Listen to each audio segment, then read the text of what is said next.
this weekend there was some pretty crazy floods. I guess they started on Friday actually, so not really this weekend, but it ties in with Elon because there were all these Doge cuts at the start of the year, if the viewers remember, and basically the National Weather Service was understaffed, and people speculate that that may have led to, or it might have exacerbated the effects of this flash flood that has claimed tens of lives.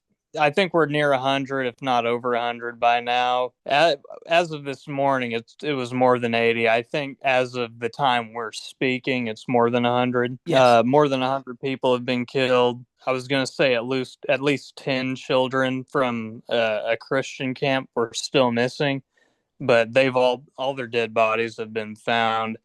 More than like 2 dozen children have been killed in total. In fact, it's like 3 dozen now. So yeah, like 3 dozen children were killed in these floods, and the water rose like.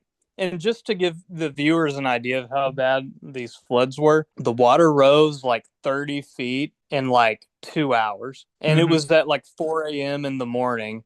And so people are getting like these flash flood warnings on their phone, and like the weather services, they didn't know how bad it would be.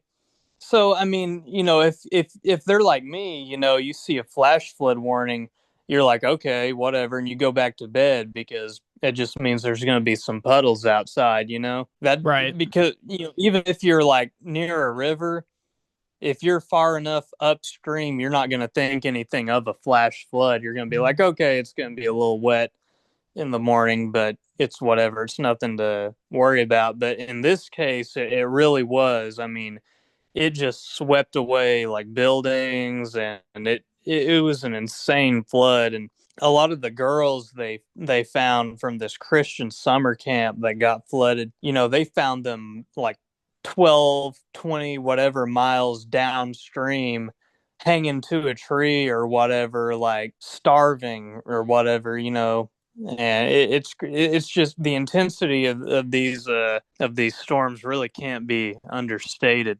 There's just a ton of water in a super short period of time that nobody predicted. Yeah, it's one of those things where in certain parts of America, it's kind of hard to imagine the disasters of other parts. So, like, obviously, me and Darren, being from Oklahoma, we experience tornadoes constantly, especially in like the early spring to midsummer months. Just Florida experiences hurricanes and really the whole East Coast, right? Flash floods is a bit of a different story. It's kind of fragmented all across the country. Places around, Appalachia, where they basically built cities and valleys, and this is, apparently a very common flash flood area. And you know, I the guy I watched all of this happen over the weekend, this past weekend, and the coverage was pretty insane. It went from, okay, we're going to give a short description of the facts, and then we're going to immediately switch to the blame game, which I'm sure you and I will talk about in a second. But just to cover like the facts, I mean, like you said, this water rose sometimes. Like for example, at that Christian camp, that water rose 30 feet in 90 minutes. There were other parts where it rose, it took all the way up to an hour to 2 hours, right? But the reason that that camp was so tragic is that it's in a low spot, basically. And basically, all the water rushed down the camp, and, basically go take three basketball goals, stack them on top of each other, and then imagine in 90 minutes, water goes from sea level to the top of that basket. There is no amount of weather planning that's going to change that. You know what I mean? Oh yeah, So oh the yeah. the only thing that you can do is send out alerts. In this case, and I want to get into this later, but just hold me to that. But there were no sirens. Like so in Oklahoma, we have tornado sirens. They have wind gauges and all sorts of things that the National Weather Service can sound off. So that way it means like, hey, get to your safe spot. Like it's a very well taught thing in Oklahoma that whenever you hear the tornado sirens, you get to your safe spot, whether that's a storm shelter, whether that's a bathroom, whatever, right? They didn't have any of that. All they had was the text alert at 4 in the morning. And like Darren said, what would you do if you saw a 4 a.m. text and it said, "Hey, flash flood warning. You're going to go back to bed," and that's exactly Exactly. what happened. That's exactly what happened. Well, just about the like infrastructure thing, like it, the county they were in, they didn't have this infrastructure because it was proposed in the past to build these alert systems, but nobody wanted to raise taxes to pay for it. I saw that. Yep. So, They probably still won't, actually. So, whenever they proposed that, the first time it got proposed was in like 2015. They had like a bus get washed away, and it ended up killing some kids, unfortunately. And so they were like, "All right, this is our wake up call." And so they tried to pass it through the city or sorry, through the county, and that didn't work. And they tried to apply for a grant, and that didn't work. So, um, oh yeah. maybe Well, they've good. done interviews with the citizens around there right after this incident, and the the the consensus is still, oh, I don't know if we're gonna raise tax to get it. I don't know if I'd vote for it or not. Yeah, still. So I mean, that's absurd. I mean, Oklahoma, ours was a statewide initiative. So I think Texas, like, for example, and I'm not blaming Greg Abbott. I'm just saying that, like, Greg Abbott should take some initiative here and say that, okay, in the most vulnerable counties, we're going to take some state money. Because that's what we did here in Oklahoma for, several counties. Norman County, or sorry, McLean County, Grady County, Oklahoma County. Those were all like state sponsored tornado technology, wind gauges, sirens, every shelters even. They need something like this. It seems. Um, Now at a federal level, they started playing the blame game a little bit. And Darren, you know anything about this or? oh yeah, I've been following the blame game. Yeah, I've got some Well, stuff give it a written down go then, about it. comrade. Give your take. Give all the information you want. Well, like, to give it the rundown, I was reading a New York Times article about it, and basically they're saying staffing shortages as a result of the Doge cuts might have led to this. I mean, there's like some correlation there. I don't know that the Times really made a compelling case, though. Honestly, it seemed like the problems were already there before the Doge cuts. Now, there were some key people who did leave, like, when Trump got in. So there was like a San Antonio office that covered part of the flooded areas, and their warning coordination meteorologist left on April 30th after taking like one of the early retirement packages that the Trump admin used to like cut the number of federal employees. So, there were definitely some key positions that weren't filled because of that. From what I was reading, like, it was already an understaffed agency, but the Doge cut certainly exacerbated it. I At the end of the day, I just don't know that if ex I don't know if extra staffing would have prevented this or let them know any earlier. It's really hard to tell looking from the outside in. I mean, it's truly 100-year flood. I mean, this kind of weather event it's so anomalous. I can't imagine that they would have been able to predict it would be this insane. But I could be wrong. I don't know. What's Yeah, your take? yeah. How much is Trump to blame? I virtually none, to be completely honest with you. And if you were to ask left wing Twitter or like Kyle Kalinske or somebody else, then you would have thought that the Doge cuts caused the sea levels to rise 31 feet in 90 minutes. It's just unbelievably stupid. And I'm not going to lie to you, it actually deeply frustrates me that in a moment where there's, hundreds of parents looking for kids, looking for grandkids, right?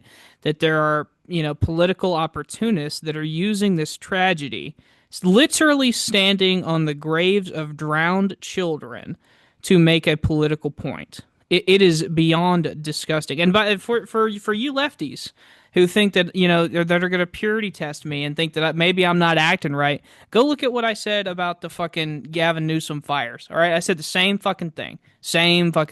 All right, I there's nothing worse than in the moment of a tragedy. This is still going on. All right, we're recording on a Monday, folks. This is still going on, right? They're still experiencing flash floods as they're searching through uh, debris, right? And there are people that are still using this as an opportunity to blame Trump. And, Trump, listen, the cuts are bad.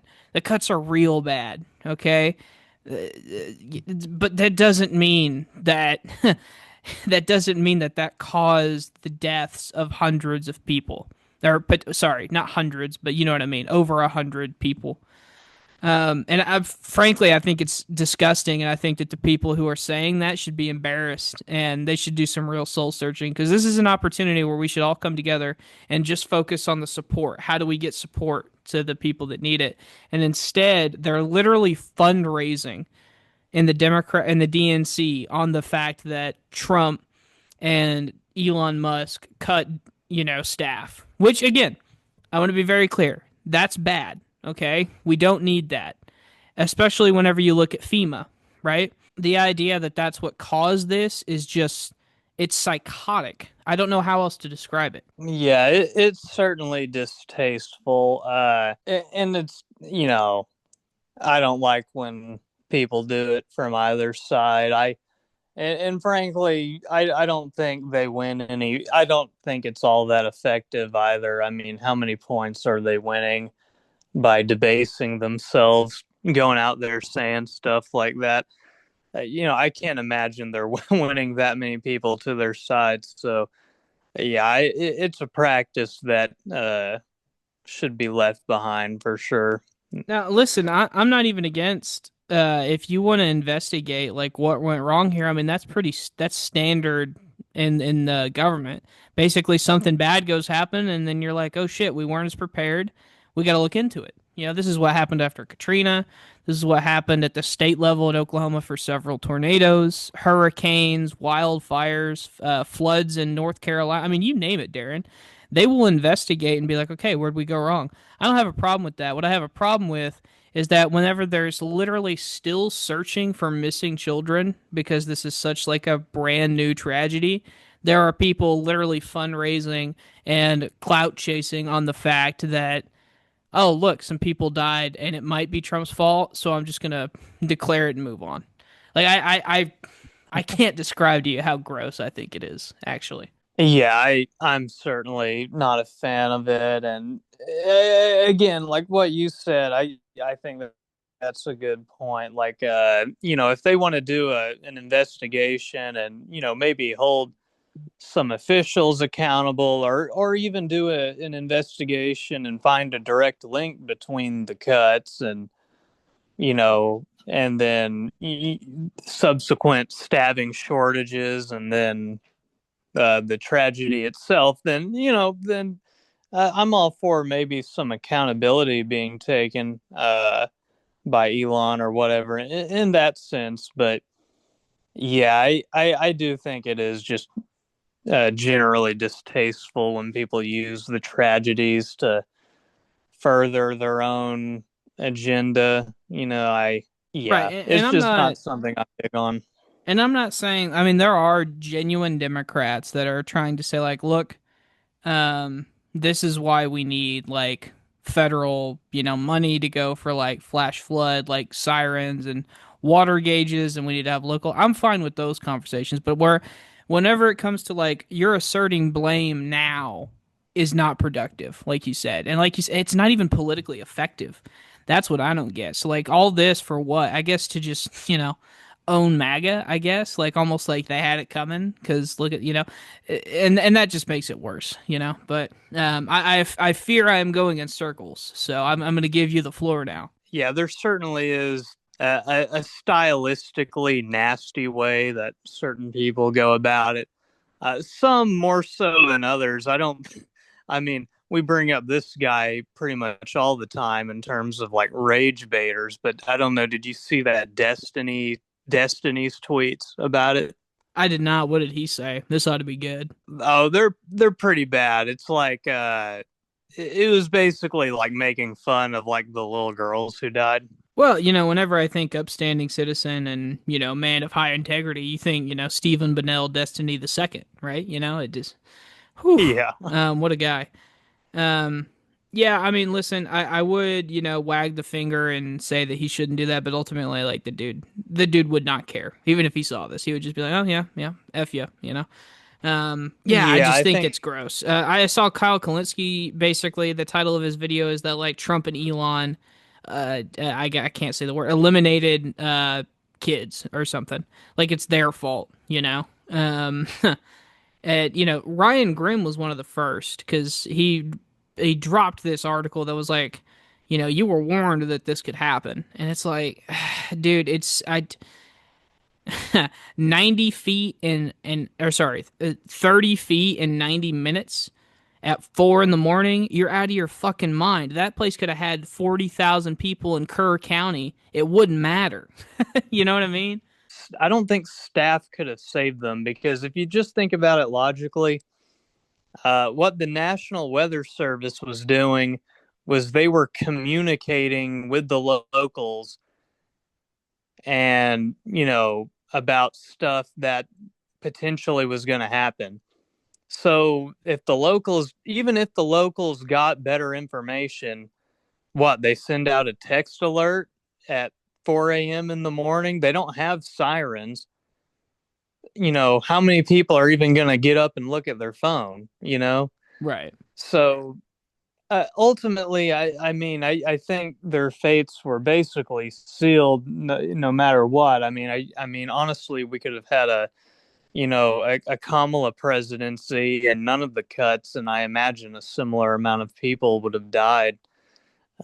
Frankly, I mean, they didn't have any kind of siren system or any detection system built up locally. So, if all you're working with is text alerts, then, I don't think, I think the result would have likely been close to the same.